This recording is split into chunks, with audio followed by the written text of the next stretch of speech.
देश को मिलने जा रही है एक और बड़ी सौगात जो बदल देगी सफर की तस्वीर। पहाड़ों तक अब विकास की रफ्तार हुई तेज, नया एक्सप्रेसवे बना नए भारत की नई पहचान। दिल्ली से देहरादून का सफर अब घंटों की थकान नहीं बल्कि मिनटों की रफ्तार बनने जा रहा है। एक ऐसा रास्ता जो सिर्फ शहरों को नहीं बल्कि विकास की रफ्तार को भी जोड़ेगा।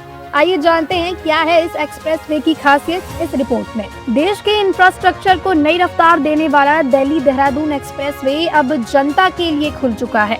करीब 210 किलोमीटर लंबा ये एक्सप्रेसवे दिल्ली को उत्तराखंड की राजधानी देहरादून से सीधे जोड़ता है।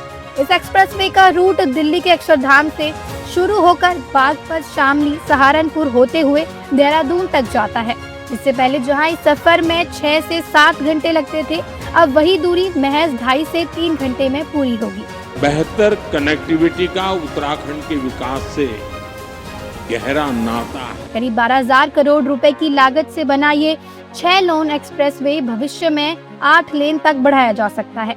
इसमें 100 से ज्यादा अंडरपास, कई इंटरचेंज, सर्विस रोड और एडवांस ट्रैफिक सिस्टम जैसी सुविधाएं दी गई हैं। इस एक्सप्रेसवे की सबसे खास बात यह है कि इसका eco friendly design Rajaji national park के बीच लगभग 12 किलोमीटर लंबा वाइल्ड लाइफ कॉरिडोर बनाया गया है ताकि वन्य जीवों को कोई नुकसान नहीं पहुंचे। यह एक एक्सेस कंट्रोल हाईवे है जहां कारों की स्पीड लिमिट करीब 100 किलोमीटर प्रति घंटा तय की गई है, जबकि भारी वाहनों के लिए 80 किलोमीटर प्रति घंटा की सीमा होगी।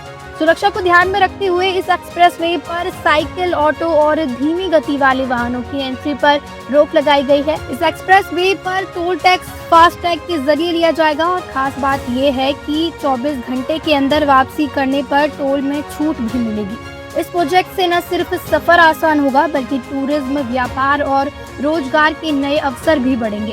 तो दिल्ली देहरादून एक्सप्रेसवे बनने जा रहा है विकास और नए भारत की नई पहचान। ये थी आज की स्पेशल रिपोर्ट। मैं हूँ प्रार्थना शर्मा और आप देख रहे हैं संगम डिजिटल।